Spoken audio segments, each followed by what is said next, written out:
दोस्तों नमस्कार, आप देख रहे हैं श्लोक गार्डन ब्लॉग और आज हम देखेंगे दोस्तों झीझी प्लांट। ये प्लांट बहुत ही खूबसूरत होता है, इसके पत्तों में शाइनिंग होती है दोस्तों। और इसे आप इंडोर भी रख सकते हैं, आउटडोर भी रख सकते हैं। और सबसे मेन चीज़ है दोस्तों, ये एयर प्यूरीफायर प्लांट है। ये हवा को शुद्ध बनाता है, ये इसका सबसे बड़ा प्लस पॉइंट है इस प्लांट का।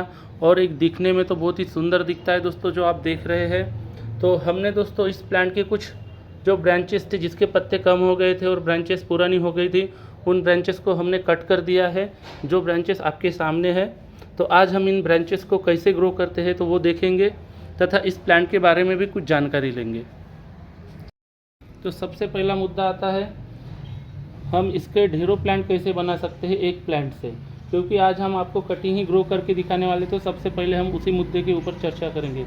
दोस्तों 3 तरीक़े से इस प्लांट को हम ग्रो कर सकते हैं।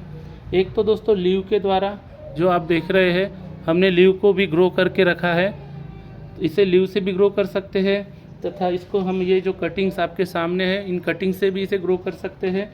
तथा दोस्तों इसके अंदर जो बल्ब होता है, जैसे पोटैटो बटाटा जो होता है, उसी हिसाब से इसका जो अंदर बल्ब भी होता है, उसको हम अलग अलग करके उससे भी हम अलग अलग नए नए प्लांट्स बना सकते हैं। तो ये 3 तरीके से होता है दोस्तों। तो आज हम दोस्तों इसकी कटिंग को ग्रो करेंगे। तो हमने ये पॉट लिया है, पॉट के ड्रेनेज सिस्टम अच्छा देख लेना है। और सॉइल मीडिया आधे पॉट तक के हमने भर लिया है। सॉइल मीडिया वेल ड्रेन होना चाहिए, क्योंकि अभी बारिश का मौसम है, इस बात का आपने ध्यान रखना है।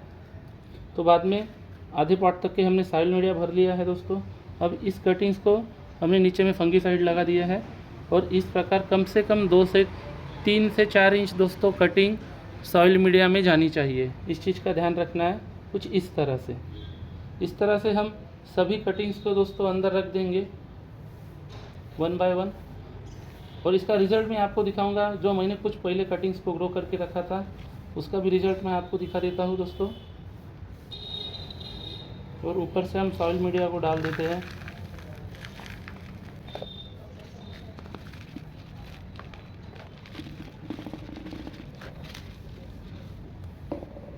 सॉइल मीडिया मैंने बता दिया है कि सॉइल मीडिया बिल्कुल वेल ड्रेन होना चाहिए।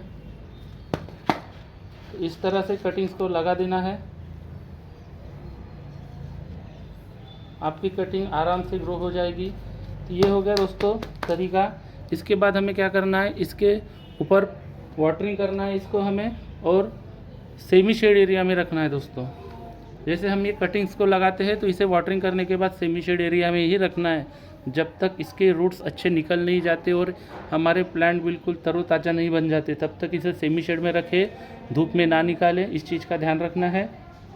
तो इस तरह से दोस्तों हम एक प्लांट से ढेरों प्लांट बना सकते हैं। 3 तरीके बताए हैं, एक पत्तों से, एक ब्रांच से, और उसका जो बल्ब होता है बल्ब से। ऐसे 3 तरीके से हम एक प्लांट से ढेरों प्लांट बना सकते हैं। तो इसके उदाहरण भी मेरे पास अवेलेबल है दोस्तों। ये देख सकते हैं, ये कुछ दिन पहले मैंने कटिंग्स लगाई थी। इससे देख सकते हैं आप, नए नए इसके बाजू से शूट्स निकल के आ रहे हैं। तो ये हमारी कटिंग सक्सेस हो गई है। और दूसरी बात, पत्तों के द्वारा मैं दिखाता हूँ।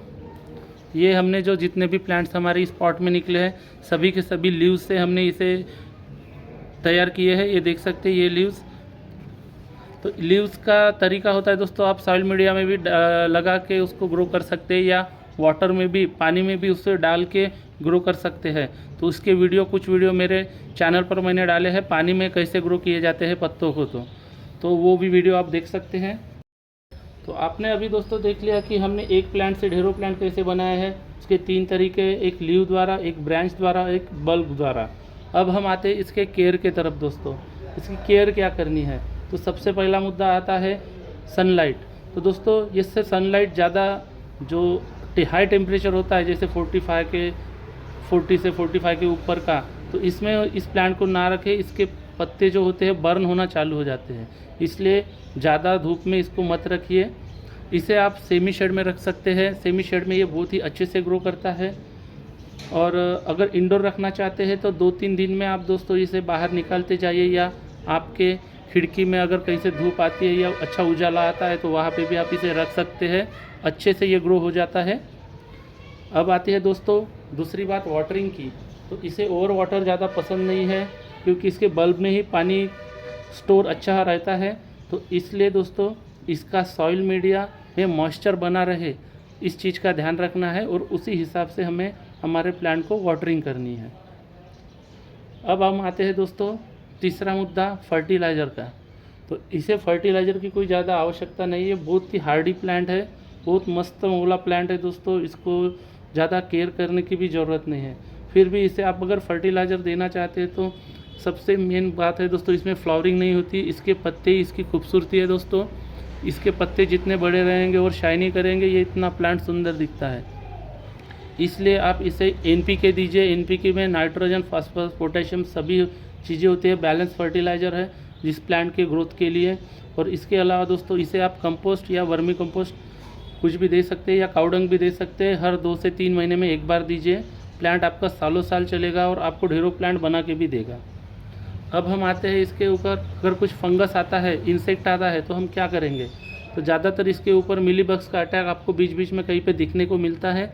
तो इसके लिए आप इसके ऊपर नीम ऑयल का स्प्रे करते रहे बीच बीच में 20-25 दिन बाद या 1 महीने में, तो ये प्लांट बिल्कुल स्वस्थ रहेगा और हरा भरा रहेगा। तो दोस्तों इस प्लांट की मैंने मोटा मोटी सभी बातें आपको समझा दी है। इसे ग्रो कैसे किया जाता है, इसका फर्टिलाइज़र क्या है, इसे सनलाइट कितना चाहिए, वाटरिंग कितनी चाहिए, इंसेक्ट पे क्या करना है, तो आपको मैंने एकंदर सभी जानकारी दे दी है। अब ग्रो करने का तरीका भी बता दिया है, लीव से, ब्रांच से और बल्ब से। एकंदर देखा जाए दोस्तों तो ये बहुत ही अच्छा प्लांट है। और सबसे मेन प्लस पॉइंट है दोस्तों, ये एयर प्यूरीफायर प्लांट है। इसलिए दोस्तों इस प्लांट को आपने हर एक जन ने अपने घर में लगाना चाहिए और आपके घर की शोभा भी बढ़ाना चाहिए और एयर को प्यूरीफाई भी करना चाहिए। वातावरण के हिसाब से ये बहुत ही बढ़िया प्लांट है। इसलिए दोस्तों ये प्लांट अपने घर में लगाइए। अगर ये जानकारी आपको अच्छी लगी होगी तो प्लीज़ मेरे चैनल को लाइक, सब्सक्राइब और शेयर करना ना भूलें दोस्तों। धन्यवाद।